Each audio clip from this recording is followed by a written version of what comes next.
কৃষ্ণ ভাগৱত গীতাৰ 17 নম্বৰ অধ্যায়ৰ 26 আৰু 27 নম্বৰ শ্লোকটি আমি পঢ়িব লৈছো সদ্ভাৱে সাধু ভাৱে চ সদিতে তৎ প্ৰয়োজ্যতে প্ৰশস্তে কৰ্মণি তথা सच्छब्दः पार्थयुज्यते यज्ञे तपसि दाने च स्थितिः साधीति चोच्यते कर्म चैव तदर्थीयं सदित्येवाभिधीयते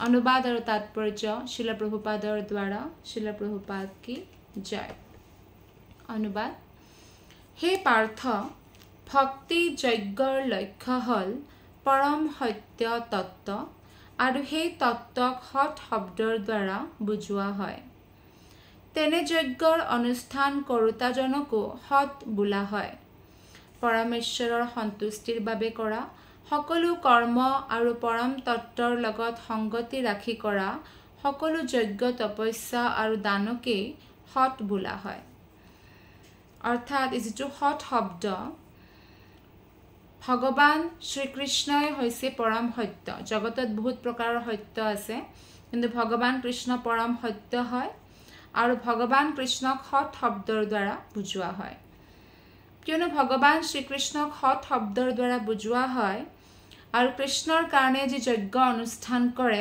তেওঁকো সৎ বোলা হয় আৰু তেনেকুৱা ভগৱানৰ লগত ভগৱানৰ আজ্ঞা পালন কৰি ভগৱানৰ সন্তুষ্টিৰ বাবে যিবিলাক কৰ্ম কৰা হয় ভগৱানৰ লগত জড়িত থকা যিবিলাক কৰ্ম তাকো সৎ বোলা হয় তেনেকুৱা যজ্ঞ তেনেকুৱা তপস্যা তেনেকুৱা দানকো সৎ বোলা হয় तात्पर्य शिल प्रभुपादे कैसे प्रशस्ते कर्मणि वा विहित माने प्रशस्ते कर्मणि माने विहित कर्तव्य कर्मসমূहे এই কথা হুসাই যে গৰ্ভাধানৰ পৰা মৃত্যুলৈকে কৰিবলগীয়া বহুত সংস্কাৰ কৰ্মৰ বিধান বৈদিক সাহিত্যত দিয়া আছে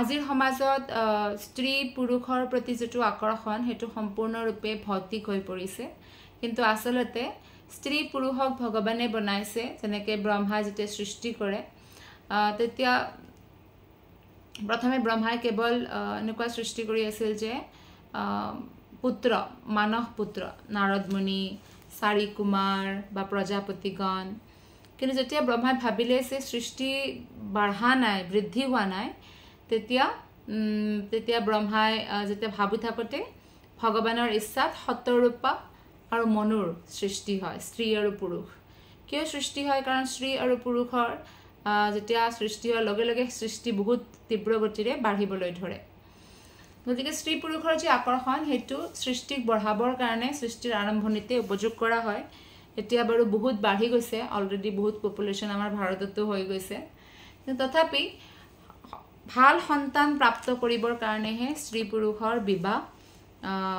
সংস্কাৰ কৰা হয় গতিকে তাত সৎ ভাৱ আছে ভগৱান শ্ৰীকৃষ্ণৰ প্ৰসন্নতাৰ কাৰণে তাকে এনেকুৱা সন্তান উৎপন্ন হওক যে ভক্তি কৰক গোটেই পৰিবাৰৰ কল্যাণ কৰক এইবিলাক ভাৱকো সৎ ভাৱনা বুলি কোৱা হয় শ্ৰীমদ ভাগৱত 3.25.25 শ্লোকত কোৱা আছে যে ভক্তসকলৰ সৎসংগত থাকিলে আধ্যাত্মিক তত্ত্বসমূহ স্পষ্টভাৱে বুজিব পৰা হয় গতিকে আমি যিমান পাৰো সিমান বেছি ভক্তৰ সংগ কৰা উচিত আৰু ভক্তৰ সংগ মানে ভক্তৰ পৰা আমি ভগৱানৰ বিষয়ে শ্ৰৱণ কৰা উচিত ভক্তৰ লগত কথা পতা উচিত ভগৱানৰ বিষয়ে সৎ সংগতি নহলে আধ্যাত্মিক জ্ঞান লাভ কৰিব নোৱাৰি গতিকে যিমান সংস্কাৰ কৰা হৈছে গৰ্ভাধান সংস্কাৰৰ পৰা গৰ্ভাধান মানে যেতিয়া এজন পিতৃয়ে মাতৃৰ গৰ্ভত বীজ ৰোপণ কৰে সন্তানৰ কাৰণে তা গৰ্ভাধান সংস্কাৰ সেই সময়ত তেওঁলোকৰ স্মৰণ কাক স্মৰণ কৰে ভগৱান শ্ৰীকৃষ্ণক স্মৰণ কৰে গতিকে সেই গৰ্ভাধান সংস্কাৰৰ পৰা দা সংস্কাৰ মৃত্যুলৈকে সব সংস্কাৰ হয় আমাৰ কল্যাণৰ কাৰণে অৰ্থাৎ আত্মাৰ কল্যাণৰ কাৰণে কাৰণ আমি কোনো শৰীৰ নহয় আমি হৈছো আত্মা।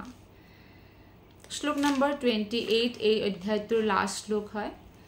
अश्रद्धया हुतं दत्तं तपस्तप्तं कृतं च यत् असादित्युच्यते पार्थ न च तत्प्रेत्यनो इह।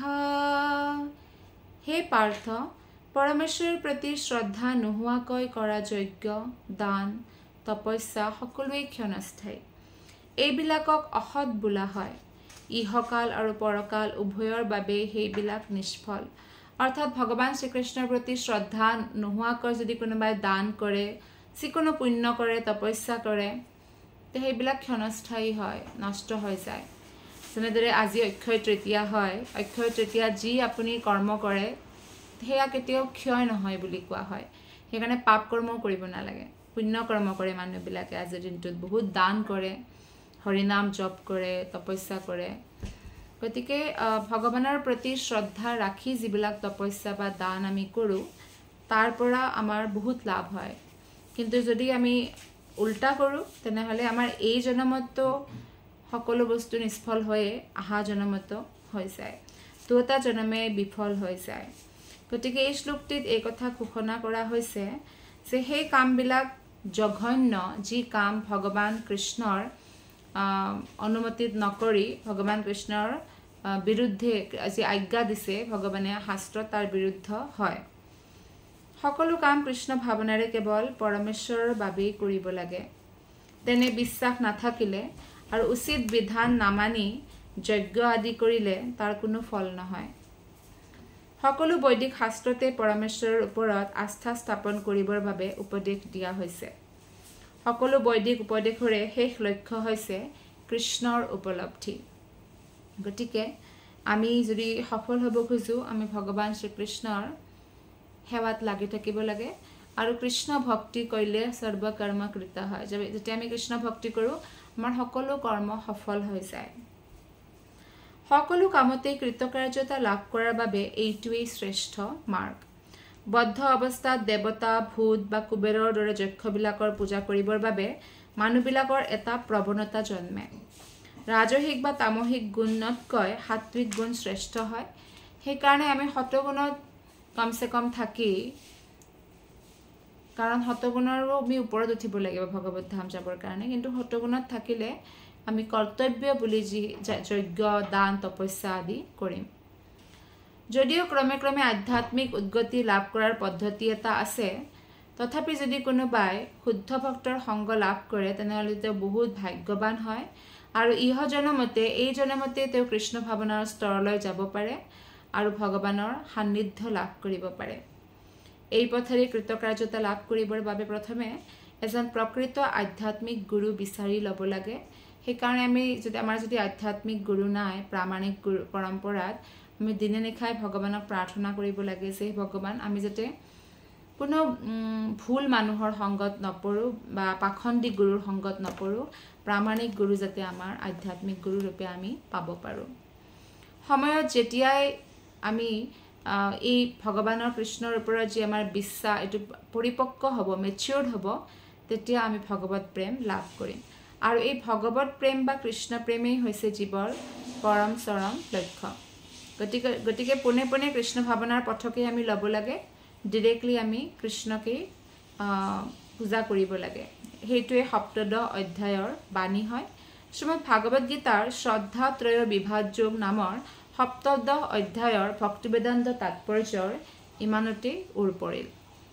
অষ্টাদশ অধ্যায় 18 নম্বৰ অধ্যায় ভাগৱত গীতাৰ সকলোতকৈ লাষ্ট অধ্যায় হয়। আমি অতি সোনকালে অষ্টাদশ অধ্যায়ো আৰম্ভ কৰিম আৰু সেই অধ্যায়টো আচলতে আমাৰ গোটেই ভাগৱত গীতাৰ সাৰাংশ পুনৰ ভগৱানে অৰ্জুনক কয়। আৰু এই অধ্যায়টোৰ নাম হৈছে সন্ন্যাসোৎকৰ্ষ যোগ। হৰে কৃষ্ণ। গ্ৰন্থৰাজ শ্ৰীমদ ভাগৱত গীতা কি জয়, শিল প্ৰভুপাদ কি জয়, অনন্ত কোটি বৈষ্ণৱ বৃন্দ কি জয়। হৰে কৃষ্ণ।